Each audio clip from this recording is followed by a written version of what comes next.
Hello दोस्तों, अब देखिए बताए थे टाइप 4 में 3 तरह के सवाल लगते हैं, जिसमें पहला हो गया था जब साधारण ब्याज बराबर हो जाता है। अब है दूसरा उसमें यदि प्रत्येक भाग आपस में बराबर हो जाता है। प्रत्येक भाग आपस में बराबर हो जाता है मतलब हुआ कि मिश्रधन बराबर हो जाता है।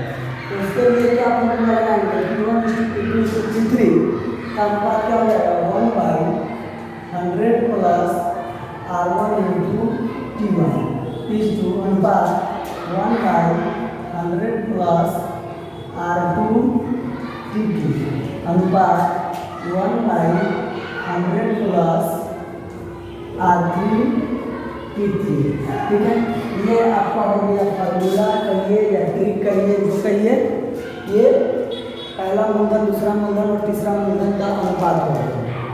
अब देखिए एक सवाल है, एक व्यक्ति अपनी संपत्ति को 2 बराबर भागों में बांटकर क्रमशः 5 वर्ष एवं 6 वर्ष के लिए 8% एवं 12% वार्षिक साधारण ब्याज की दर से कर्ज देता है, तो प्रत्येक भाग आपस में बराबर हो जाता है। यदि उसने कुल मिलाकर 31,200 रुपये कर्ज दिया हो तो पहला भाग कितना होगा।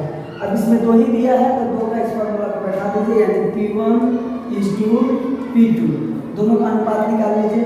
क्या हो जाएगा 1/100 प्लस R1 T1। तो R1 पहला रेट क्या है, पहला रेट है 8% और पहला साल क्या है 5, यानी 8 गुना 5 अनुपात दूसरा हो जाएगा 100 प्लस R2 T2। तो दूसरा का रेट क्या है 12%, तो 12 और दूसरा समय क्या है 6 वर्ष, यानी 6। ठीक है, अब इसको हल करेंगे तो क्या आ जाएगा 1/100 प्लस 40 140 अनुपात 1/100 प्लस 12 से 72 172।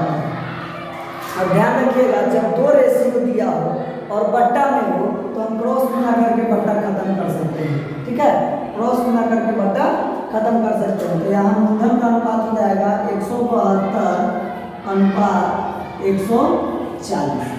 अब निकालना है हमको क्या, पहला भाग निकालना है, यानी P1 निकालना है।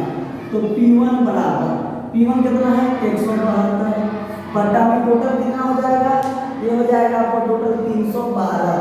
ठीक है, गुना टोटल कितना दिया है 31,200। अब देखिए 312 से 312 कट गया और यहाँ पे डबल जीरो है, कितना हो जाएगा 172 पे डबल जीरो, यानी 17,200 रुपया पहला भाग हो जाएगा। ऐसा। Thank you.